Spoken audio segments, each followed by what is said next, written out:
I love that song. Wham whammy! I love that song. It's so funny. I love that song. I shouldn't. Hey y'all. Or fuck, I'm tired. It's Timidity. I'm hungover. You know your drink is fucked up when a bartender openly tells you, I've never seen someone do this before. Like, I didn't know that no one, like, a Mexican guy telling me that mixing Mexican Coke with tequila is something he's never seen anyone done. It probably explains why I've been shitting myself all day and lying on the floor, rotting. But it's okay. I drink Mountain Dew and I'm feeling great. What was I gonna say? Oh, I haven't updated in a while, but I figure I might as well. I love keeping people on their toes. It's one of my favorite things to do. I love it so much. Recently, I've been going outside the house wearing, like, disguises. Or it's my favorite thing to do. Because, I'll put it this way. It's so funny how I like to think of myself as a distinctive person. And people tell me, it's like, Tamia, I don't know what the fuck you are. I can't tell what race you are, what age you are. Sometimes I can't even tell your fucking gender. And that's just how I like it, baby. I like to be just like the fucking Frisk from Undertale. Where it's just like, I'm just vibing. You don't know what I am, but you like it. You're like, I've never heard someone sound Caribbean, but also British, but also like they have a transatlantic accent, and that's not even a real accent. How are you doing that? I've had, like, I enjoy that. It's so funny. It's my favorite thing. And also, I've even worked jobs before where I've worked at a job 3 separate times and been introduced to the manager 3 separate fucking times. And you know why? Because each time I had a different hairstyle. Like, the first time she met me, I had, like, a beret like this. And then the second time, she saw me with my hair done in, like, you know, like, long wavy braids. And then I think the final time she saw my hair in afro puffs. And the third and final time when she's like, nice to meet you, I said, yeah, wonderful to see you again. And she kind of looked at me like confused, just like, okay, I know that all light-skinned people look the same, but bitch, how many do you truly know that sound like me? Come on now. Like, let's think. But I don't know. Sometimes people just, it's so funny. Sometimes I stick in people's brain and I burn into their skull. Other times I'm just like, they don't fucking remember me. Sometimes it has its highlights, though. It's so funny. I've had niggas stalk me at entire events like I was the best thing they've seen in years. And then next time they see me, they'll just be like, who are you? We've met? Like, I don't know. Oh, but I've been going out in disguises recently. I've had this very cute blonde wig, and I've been... Because it's like, I get why some people also don't recognize me, because usually they're used to me, like, not showing a bunch of skin and having my hair, if not in, like, you know, small afro puffs, like, or a low ponytail or a hat. Usually, like, a hat to cover, like, my braids or whatever hairstyle I got, and some modest clothing. I get it. And then the summertime, that's when the entirely new, like, oh, hey, not suffering through seasonal depression and endless cold, fucking iron deficient Tamia. Like, yeah, when it's fucking, like, 70 degrees out and it's humid, I'm gonna wear clothing that fits. Like, you might see me in a little sundress every now and then, but you know what you will see me in that will catch you off guard? The teeniest miniskirt you've ever fucking seen, to the point where you're wondering how I'm not just flashing anybody anytime I take a step. You're gonna see me with the push-up bra, you're gonna see me with the flashy jewelry and the crop tops and the cute little swingy blonde bob and the headscarves and the fabulous jewelry and the heels, a step out spectacular. And it's so funny because people who know me and don't like me, or if they do know me and like me, they genuinely get like, who the fuck?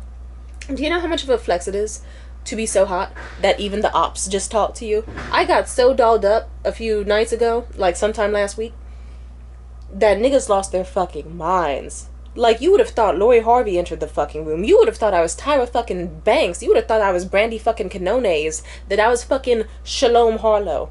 You would have really thought that it's like shit. Like, Rihanna entered the spot. Who's, like, or not even. Like, they reacted to me better than if I was fucking Rihanna.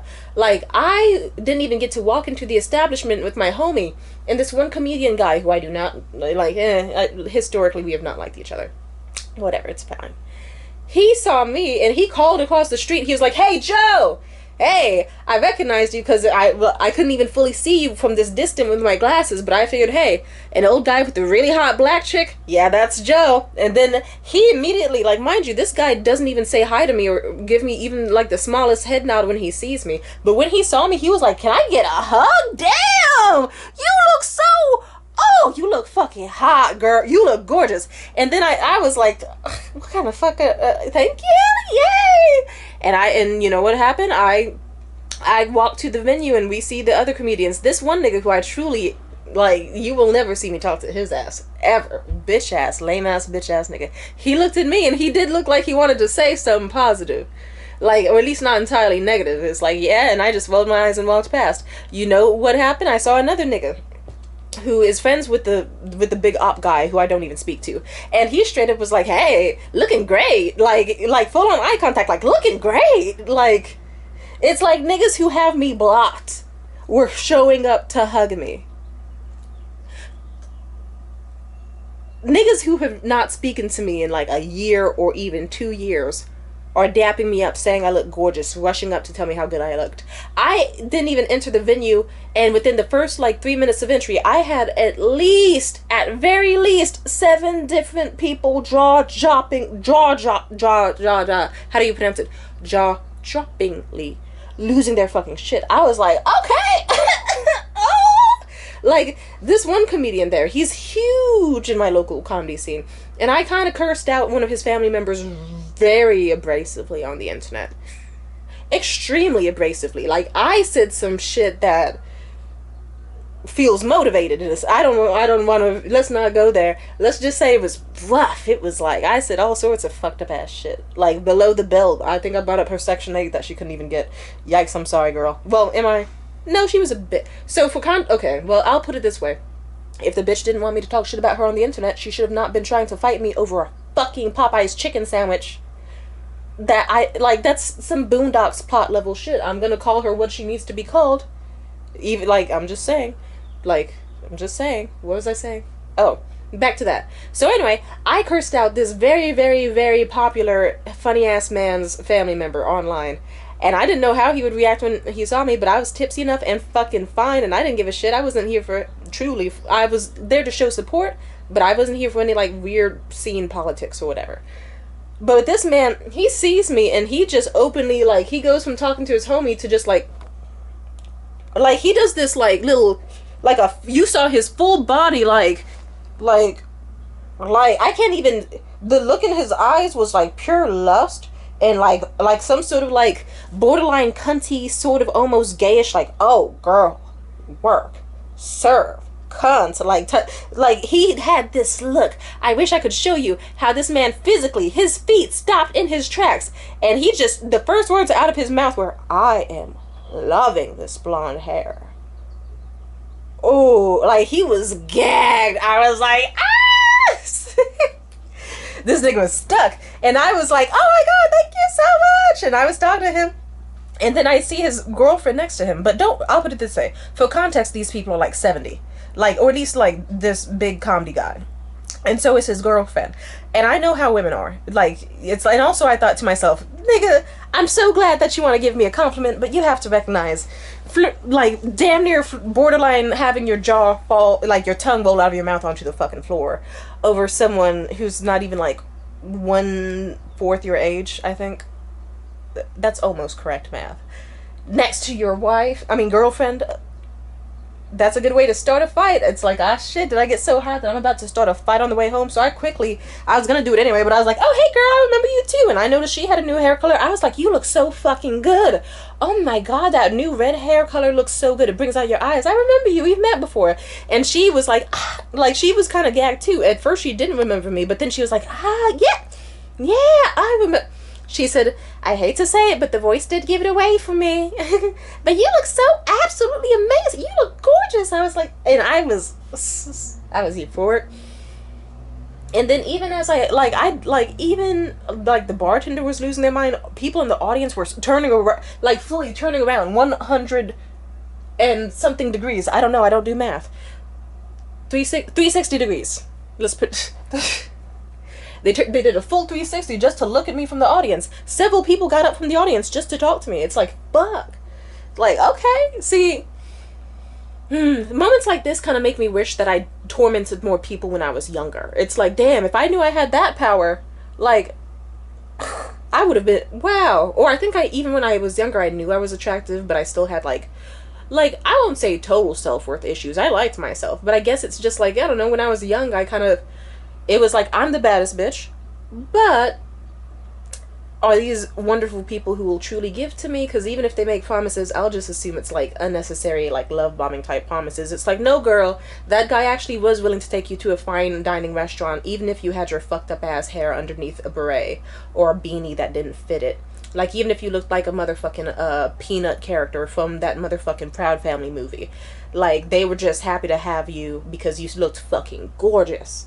They didn't give a shit if you were in like a fucking hoodie with pit stains and jeans and Converse with the shoestrings all flayed and shit. They were just happy to have a bad bitch. They would have still had people being like, damn, you bought that fine ass girl?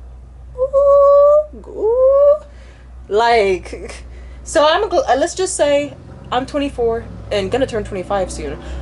I might keep saying I'm 23 to myself because sometimes I have to do that so I don't lose my mind, because the pandemic has led to me losing my mind. It's like for several years I had to be like, just pretend you're still 19. Otherwise you're going to absolutely fucking hate yourself. And the passage of time has been cruel. Like, the past 2 years, 3 years, 4 years feel like a dream. And let's just say it's been rough. So it feels nice to enter this time period where it's like things are going really well. You know, also I'm sure also if you're like, to me, you truly do look really good, thank you. I've been using certain products on my face, and also this is my 4K camera, so if you thought I looked good like already on my blurry ass fucking Android, well, how do you think I look now? Here, let's get a zoom in and so that you can see my eye color. Like, some people say I have green eyes, some people say I have, they're hazel, but it's like they have like green and like gold flecks in them. They look like they change colors. And in the sunlight, in direct sunlight, they turn gold. Except you can't stare at the direct sunlight because you'll fucking scald yourself. Blink, blink, blink, blink. This is one of the gifts my dad got me at some point. One of his only good moments that I really positively have of that asshole is him getting me this camera. Because with him getting me this camera, I can do like filmmaking and shit. And if you're like, oh, to me, you do filmmaking? Yeah, I went to college at Academy of the Arts, motion pictures and television and screenwriting. It was, and I remember like I'm stepping into my sorry, 1 second.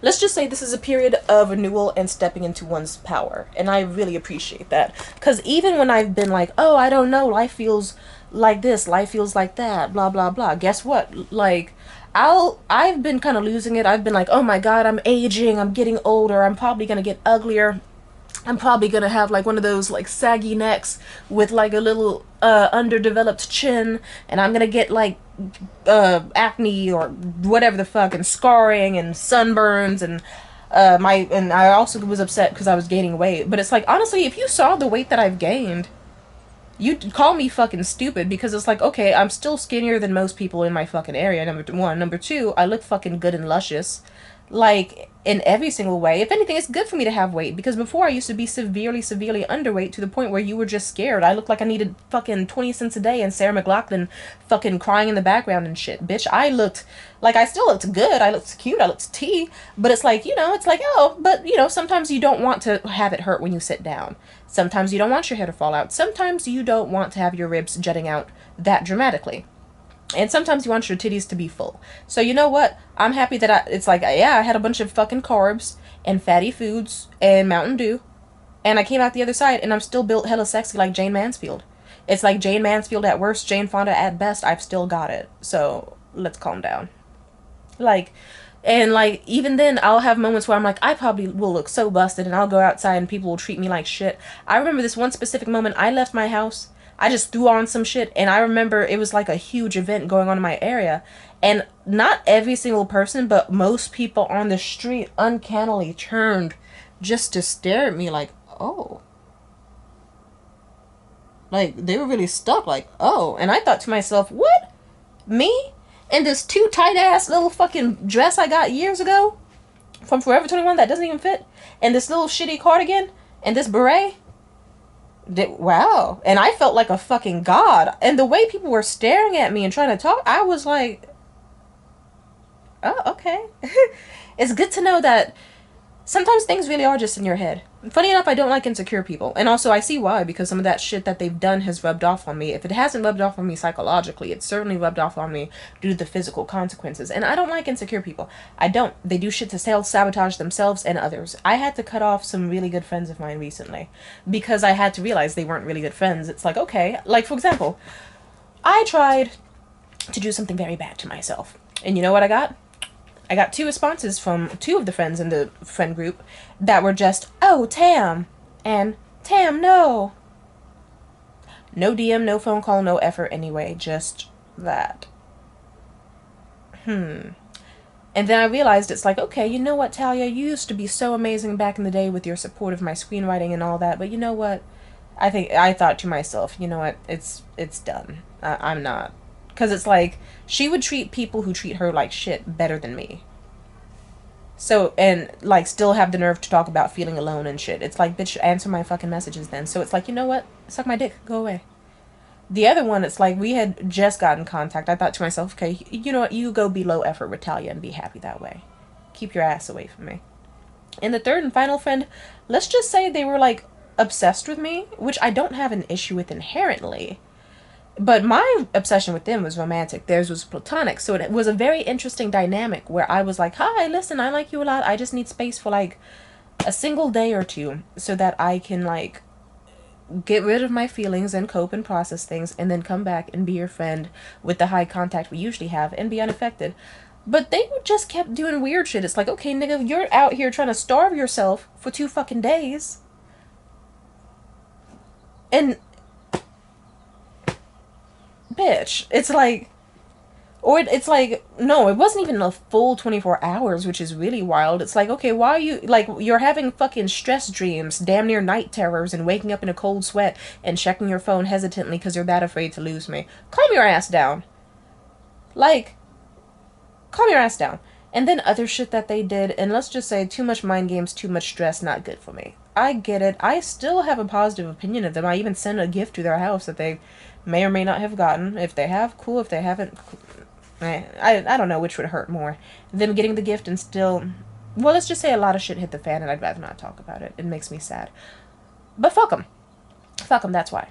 And so I'm getting used to not having their presence. And the more I think on it, it's like, yeah, it is kind of toxic that it's like, they can keep themselves busy for one day and then like me needing like space like again after that because they were giving me all sorts of mixed signals. Like it's like, okay, like the type of nigga to have a 7-hour Discord call with me and then immediately start listening to a bunch of love songs and tweeting sappy shit and going on their private page about how they can't stand the heat and the feeling of their heart beating and stuff. It's like, okay, it's like, I'll put it this way, whether you have feelings for me or not, that's not good for me as someone with the feelings to see, because it will either be me rightfully assuming that that's related to me, or me being delusional and still just simply needing space from it so that like whatever the reason is, it's like it won't, I want to get to the point where I could see shit like that and be totally unfazed. Like I didn't want like just whatever. And shit hit the fan so bad. And that kind of led to the attempt, I'll admit. But don't worry, I'm alive, I'm safe. I'm actually very happy. Ever since I cut them out, like, life actually did get pretty damn good. Trust me. Like, I'm still grateful that I met them, especially the third friend. The third friend, the obsessive one, I still love them to an extent, but I don't think I actually do want them to speak to me again. I think at this point I'm just too disgusted. It's like, you moved on too fast from me, which was ironic because you also were caught up on me, and I just took it as a lesson of like, maybe it was like a challenge from some higher power to send someone into my life who was just my type physically and personality wise again, just to see if I would lose myself in somebody. After the shit I've been through throughout all these past years, I thought to myself, I don't want to lose myself in somebody. I want someone who's supportive and I can support back. I want to build each other up, but I do not want it to be just like nothing but like always needing to be in each other's faces, never having time apart. Like both of us starving if we don't see each other, like toxic. I wanted it to be like, we are healthy, we are good. If we need to like do things away from each other for like a day or two, or ideally just one day. But like, you know what I mean? I thought to myself, I don't want this to get dangerous, because I've had it happen on both sides get dangerous. And we tried, but you know what?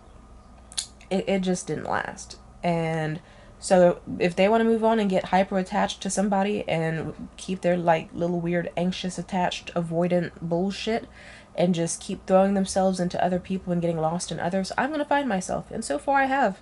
I am happy I met them, because now it's been like I've been getting back into painting, I've been getting back into writing and drawing and making music and writing songs. And then I got to write like at least 2 really passionate songs because of them. So things happen. But I'm feeling good. I'd say I'm in a period of rebirth, and it feels really good. Summer's here, every day is sunshine, and like nights are getting hot. People who used to hate me are now liking me. It was so funny. I remember at that like that night I got super dolled up that I talked about. Like, even this one dude, I technically was a factor to his relationship of 10 years and him getting tossed out of his place ending. And this nigga still liked me enough, and also, like, was still entranced by my looks and shit, where he was just like, I'm gonna try to bury the hatchet with her tonight. Several ops decided, like, hey, fuck it, I'm gonna bury the hatchet with Tam, because you know what? Her hotness, like, has overseeded whatever need I have to dislike her. And that's so fucking funny. Do I like those niggas back? Not really, but like, at least now it's like, okay, certain rooms I don't have to avoid, and there's certain people who I can like wave to or dap up and stuff, and like hopefully that goes well. What was I gonna say?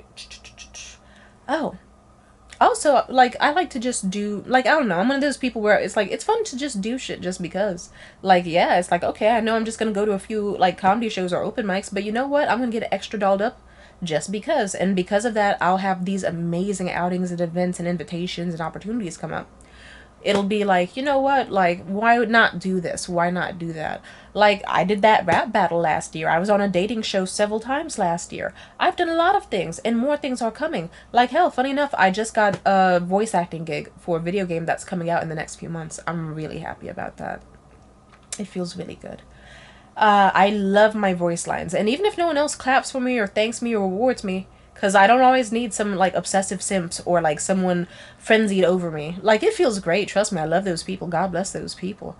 It feels nice to be clapped for, but I'm also learning how to do things without fucking applause. Leave certain toxic people without an applause. Make new friends without the applause. Like, figuring out, because I used to just love myself through hard times, and I was the only one who loved myself. And I have needed to find out again and again how it feels to be the only one who cares about you. And at first it's scary and it's sad, but then it's a blessing. And then you get cared about by other people, and then when they leave, it hurts. There's a resounding echo and emptiness, and it's sad.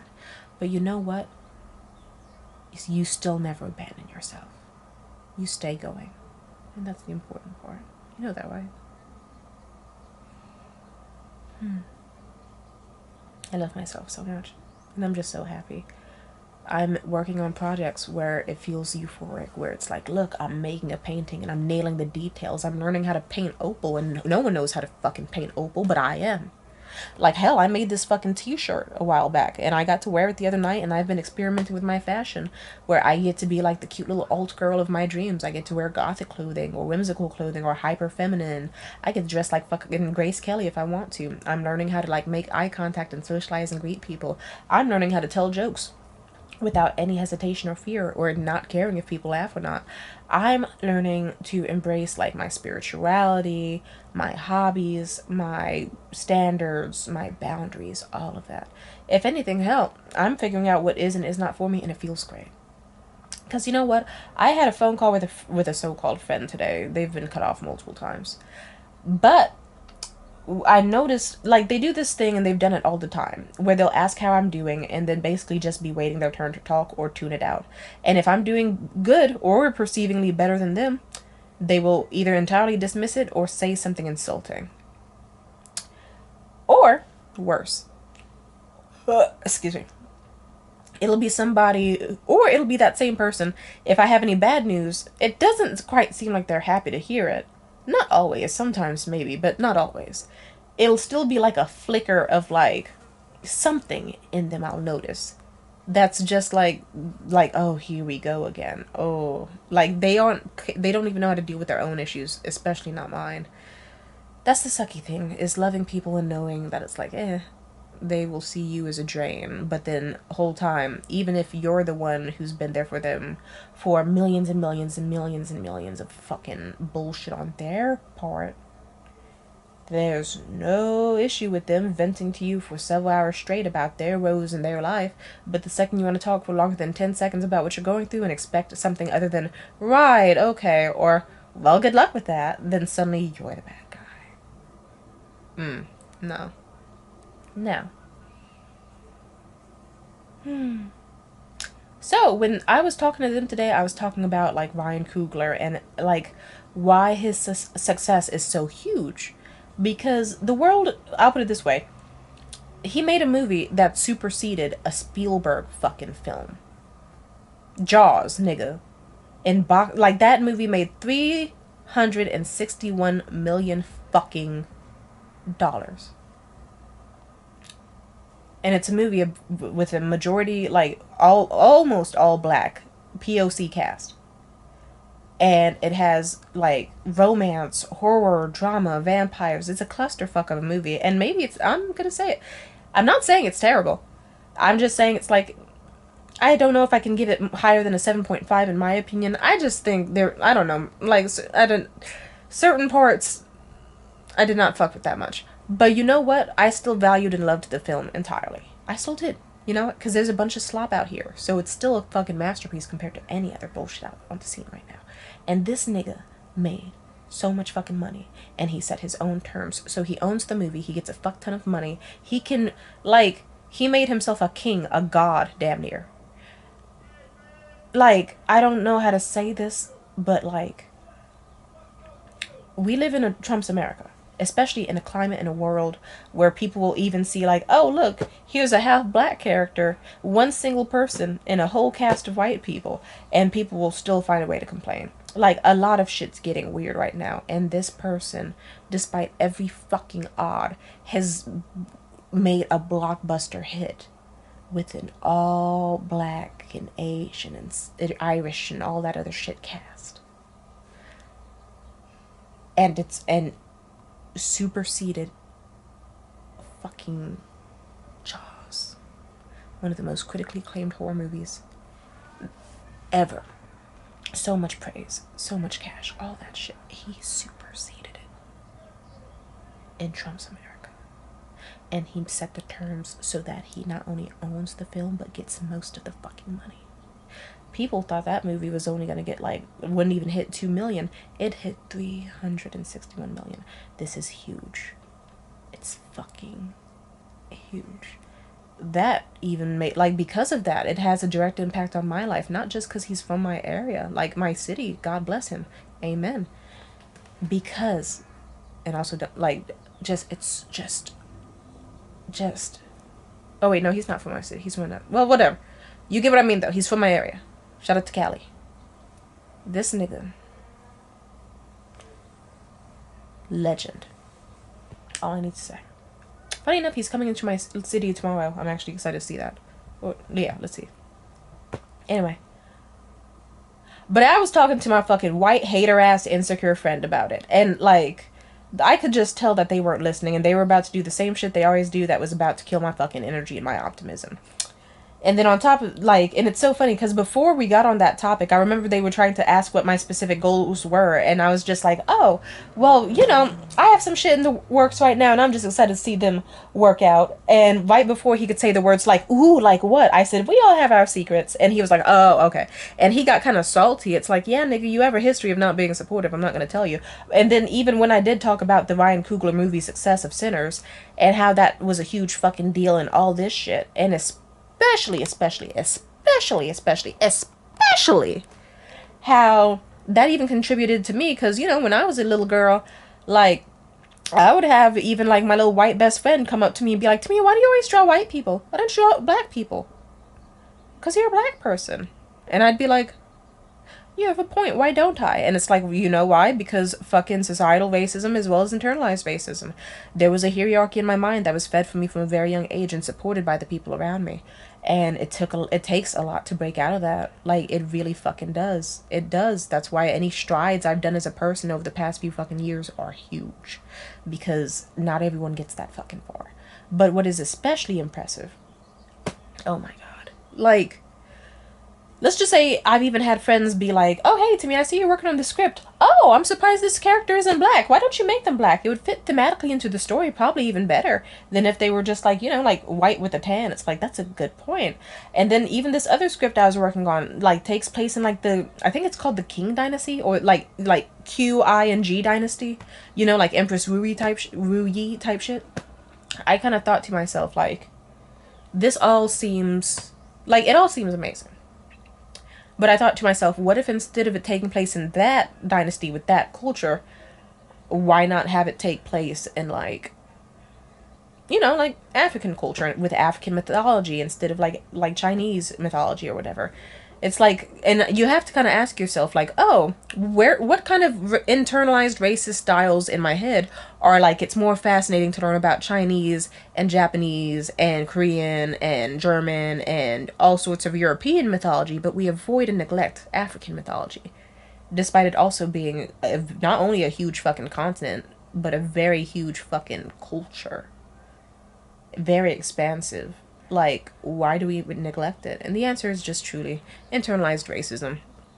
And so, like, I'll put it this way, that ties into why the success of the Sinners movie is such a big deal, because I was getting back into screenwriting and having so much fun with it until all this climate shit started happening. And it's like, okay, when you're on the brink of a world war and this and that is happening, you get kind of worried, like, okay, are we gonna actually be able to live life? Like the pandemic already fucked up my hopes for Hollywood, and so did the strikes. And then with all this, like, we saw what these niggas did to Lilo and Stitch in Trump's America, and all the DEI shit, and how they're cutting programming and funding for like all sorts of science and treatments and all that shit. Like, I'm just saying. But you know what?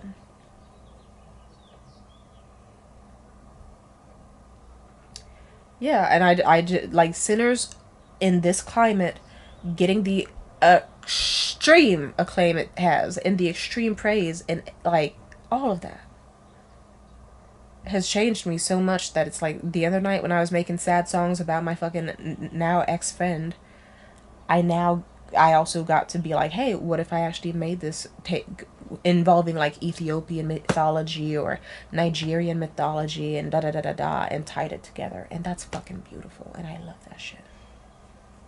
So I was really happy doing that.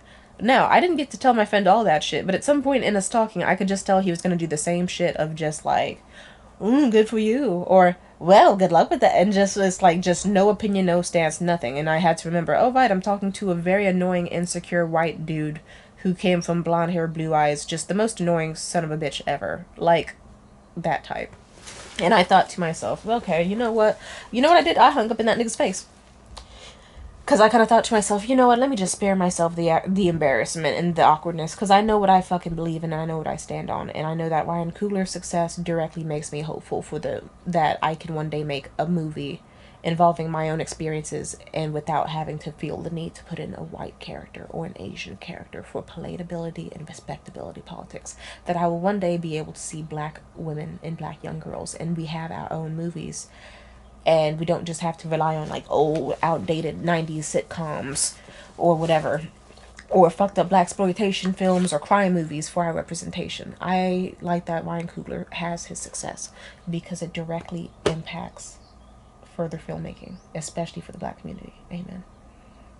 So yeah, I hung up in my white friend's face and I was just like, yeah, this nigga's not worth the issue. Also, like, other shit I could have told him about, I could have told him plenty of shit. I could have said, hey, I've been voice acting in a video game recently. Yeah, it's fucking coming out in a few months. It's really exciting. Like, the guy behind it, he actually said that my lines were his favorite to put inside of the game because I was the most fun and vocal and, like, experimental with it. And I could have told him I've been making music and I've been meeting musicians and I might release a song soon with a friend. I could have told him, like, oh, I met this micro celebrity on the internet who seems to have a crush on me, which is very nice. And about how I'm meeting all these people with all these different types of like connections and opportunities and blessings. And I could have. Like, but I know the type of person they are. And I don't want to be the type of person that gives an amazing performance or does something huge and doesn't get applause. So now it's one of two things. It's like either you're someone who I don't care about, so I don't need your applause, because frankly, as long as I like my lines and what I do and have fun, I don't need your hearts on my story. I don't need your reactions. I don't need your half-assed behaviors. I don't need you, because I still like myself. But if you are someone who dares to call themselves my friend, you're gonna have to step up and do the effort to fucking applause, because if you don't fucking applause, why are you here? If you can't even bring yourself to smile when I have good news, like if I have someone nice I'm dating or doing this, doing that, why are you here? If you can't bother to look sad or be any sort of helpful when I'm going through it, why are you here? And yeah, it's like, yeah. So I'm enjoying my own company. And I'm also enjoying other people's company and finding out new things about myself. And I'm really enjoying it. Going out and getting dolled up, having fun, socializing with people, practicing growing as a person, and getting back into things I haven't done in like a fucking decade, because it's like, you know what? Like, I had a bunch of amazing detailed projects, and sadly, trauma meant I had to put some of them in the shelves or in storage. But I could whip them out and work on them again, because it's safe to do so, and I have all the free time in the world. And whether it's just for me, or if it's like, hey, what if I had a masterpiece of a script I can give to Googler, or whatever the fuck, and see about and learn shit from him, that could be amazing. So that's what I really look forward to. I'm very happy with how my life is going. Amen. Anyway, funny how I say that and I feel my stomach about to make me need to take a shit again. So I apologize for that TMI. But thank you for listening. Alright, anything else I want to say? I hope you're doing things to take care of yourself. I hope that you are exploring hobbies that you... Oh, look at my eye. I hope you're exploring hobbies that you usually might not. I hope you're taking care of yourself in ways that you think you deserve. Or even if you don't deserve them, you're taking care of yourself in the ways that you think you need. Are you doing right by yourself? Are you eating the things you're supposed to? Do you take probiotics? Do you shower enough? Brushing your teeth, doing the whitening treatments, reading those books you know are important, or even just allowing yourself to have fun. Because Rome wasn't built in a day, but do you let yourself just have fun? That works for me. Alright. Hey. Oh wait, look at that stripe in my eye. I like that a lot. That's so cool. I love this camera. Makes me happy. And this one. Let's just look. It's okay.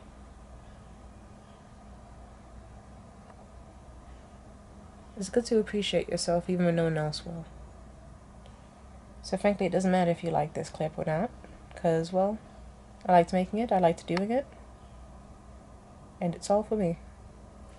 So if I want to admire my eye on camera, I will. Damn, my eyes look fucking trippy, dude. God bless. Alright, goodbye, loves. Peace out. Bye. Mwah.